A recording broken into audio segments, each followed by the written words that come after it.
मेरे प्यारे देशवासियों, आज हमारे देश में 76वां स्वतंत्रता दिवस मनाया जा रहा है।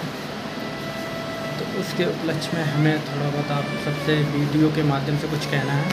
और पहले तो आप सभी को स्वतंत्रता दिवस की हार्दिक शुभकामनाएं।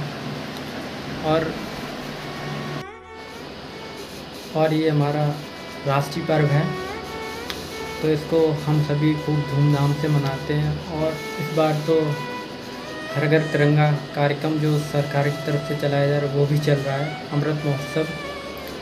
तो उसको बहुत अच्छे से सब लोग कर रहे हैं, बहुत ही ऊर्जा और लगन से, बहुत ही मेहनत, बहुत ही अच्छा लग रहा है देख के कि हाँ, बहुत ही प्राउड फील हो रहा है कि हम लोग अपने देश से इतना ज़्यादा प्यार करते हैं और इतना मानते हैं। तो बहुत ज़्यादा गर्व महसूस होता है और बहुत अच्छा भी लगता है। और ये होना भी चाहिए, क्योंकि हमें अपने देश के लिए जो भी बन पड़े हमसे वो करना चाहिए।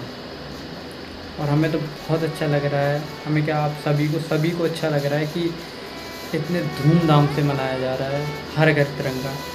बहुत ही प्यारा लग रहा है ये चीज़, बहुत ही अच्छा लग रहा है। और ये हमारा 15 अगस्त स्वतंत्रता दिवस राष्ट्रीय पर्व है और इसको हम बहुत ही धूमधाम से मना भी रहे हैं। और इसके लिए ना जाने कितनी कुर्बानियाँ दी हैं हमारे देश के वीर जवानों ने, हमारे स्वतंत्रता सेनानियों ने, यानी कितना बलिदान दिया है, कितना अपना रक्त न्यौछावर किया, तब जाके हमें ये आज़ादी मिली। तब जाके आज हम 15 अगस्त को स्वतंत्रता दिवस के रूप में मना पाते हैं। इस लड़ाई को लड़ने के लिए हमारे देशवासियों ने बहुत ही अहम योगदान और बहुत ही ज़्यादा योगदान दिया है। बहुत ही संघर्ष करना पड़ा है, क्योंकि ये लड़ाई बहुत लंबी रही है, 1857 से 1947 तक। तो इसके बावजूद बहुत ही कई चढ़ाव उतार आए हैं और बहुत कुछ सहना भी पड़ा है, बहुत कुछ खोया भी है। और सबसे ज़्यादा किसी ने अपना बेटा खोया, किसी ने अपना भाई खोया, किसी ने अपना पिता खोया, बहुत कुछ खोया सभी लोगों ने। तो नमन है उन लोगों को जिन्होंने देश के लिए अपनी जान न्यौछावर कर दी। ऐसे वीर लोगों को नमन। स्वतंत्रता संग्राम की स्टार्टिंग वहाँ से हुई जब मंगल पांडे नामक जो क्रांतिकारी थे हमारे, उनको ब्रिटिश सरकार द्वारा गोली मारी गई। तभी से हमारे जितने भी भारतवासी हैं, उन्होंने अंग्रेज़ों के खिलाफ एक आवाज़ उठाई और एक मुहिम छेड़ी स्वतंत्र भारत की। और हमारे देश को आज़ादी ऐसे ही नहीं मिल गई, बहुत कुछ बलिदान करना पड़ा, बहुत से सेनानियों ने अपना बलिदान भी दिया। और उसमें कई नाम हैं, जैसे कि महात्मा गांधी, सुभाष चंद्र बोस, मंगल पांडे, बाल गंगाधर तिलक, पंडित जवाहरलाल नेहरू, लोकमान्य तिलक, लाला लाजपत राय और खुदीराम बोस आज आज़ादी की लड़ाई में शामिल रहे। और आज़ादी की लड़ाई लड़ने के लिए महात्मा गांधी ने सत्याग्रह आंदोलन चलाया और कई बार तो उन्हें जेल भी जाना पड़ा, लेकिन उन्होंने हार नहीं मानी, क्योंकि उनका एकमात्र लक्ष्य था भारत देश को ब्रिटिश शासन से आज़ादी दिलाना। और काफ़ी अत्याचार सहने और संघर्ष करने के पश्चात फलस्वरूप वे सफल भी हुए। तो कुछ उन स्वतंत्रता सेनानियों के लिए कुछ लाइनें कहना चाहूँगा कि नमन है उन वीरों को जिन्होंने इस देश को बचाया है, गुलामी की मजबूत बेड़ियों को अपने बलिदान के रक्त से पिघलाया है और तब जाके भारत माँ को आज़ाद कराया है। जय हिंद, जय भारत। तो अब हम अपनी वाणी को विराम देते हैं यहीं पे। और उससे पहले हम कुछ थोड़ा सा कहना चाहते हैं राष्ट्रीय ध्वज के मामले में, कि इस बार हमारा देश पूरा अमृत महोत्सव मना रहा है, जो कि सरकार द्वारा आह्वान किया गया है कि हर घर तिरंगा अभियान, कि हर घर पे एक तिरंगा लगा हुआ होना चाहिए।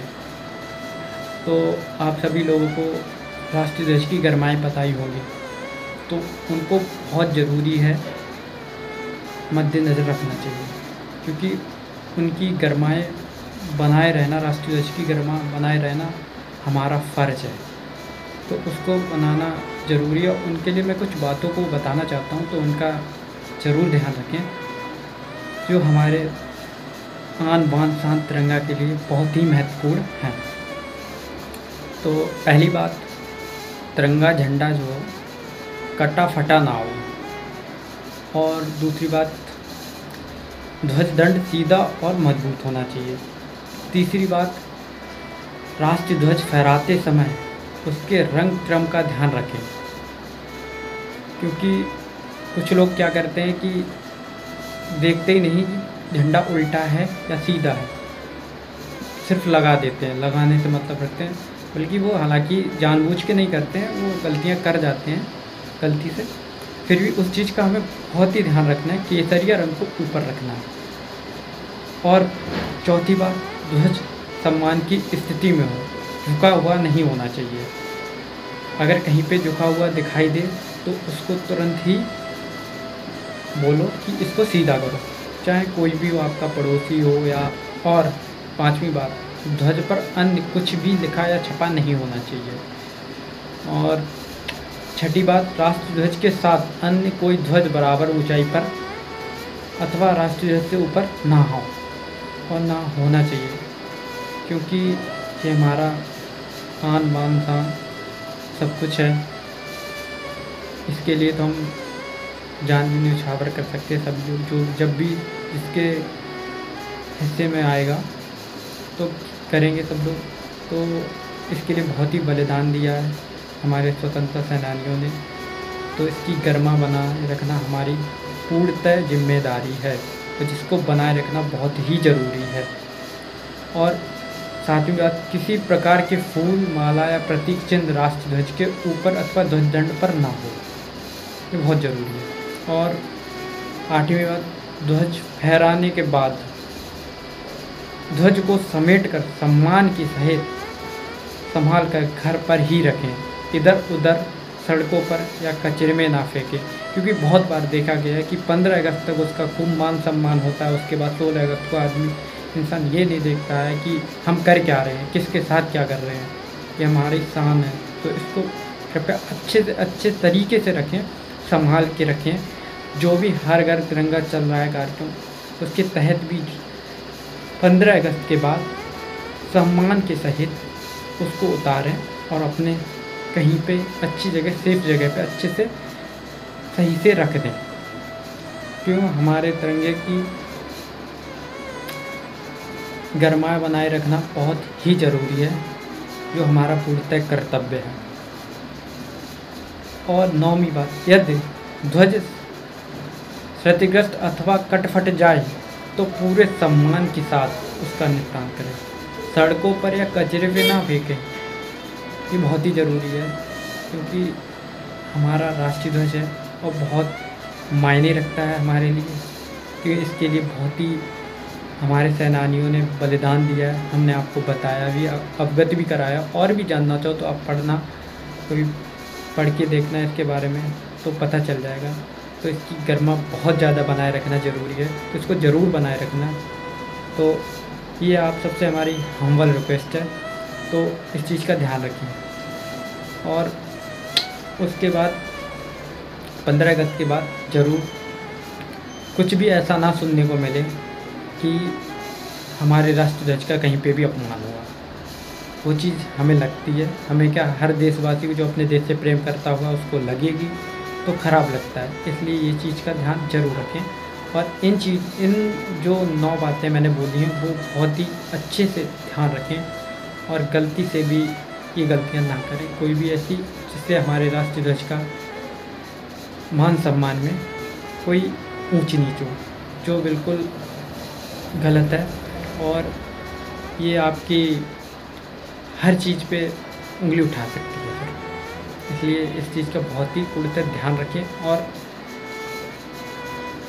आदर के साथ, जैसा हमने बताया है, आप सबको वो चीज़ें ध्यान रखें और उसी के साथ उनका निर्वहन करें। तो इसी के साथ फिर से 76वां आज़ादी के महोत्सव पर आप सभी को स्वतंत्रता दिवस की हार्दिक शुभकामनाएं, और मिलते हैं फिर आगे किसी नई वीडियो में, ब्लॉग के साथ या किसी और टॉपिक के साथ। बस अपना प्यार और सब कुछ बनाए रखना। जय हिंद, जय भारत। इसके बाद हम आपको थोड़ा अपने यहाँ का जो व्यू है वो भी दिखाएंगे कि कैसे झंडे लगे हुए, सब जगह हर चीज़ दिखाएंगे, ठीक है। तो उनको भी देखना और प्यार देना, और प्लीज़ ध्यान रखना इन बातों का, बहुत ही ज़रूरी है जो हमारे राष्ट्रीय ध्वज के लिए। धन्यवाद। और हमें उम्मीद है आप सभी लोग इस चीज़ का बहुत ही ध्यान रखेंगे और बहुत ही अच्छे से कर्तव्य का पालन करेंगे। जय हिंद, जय भारत।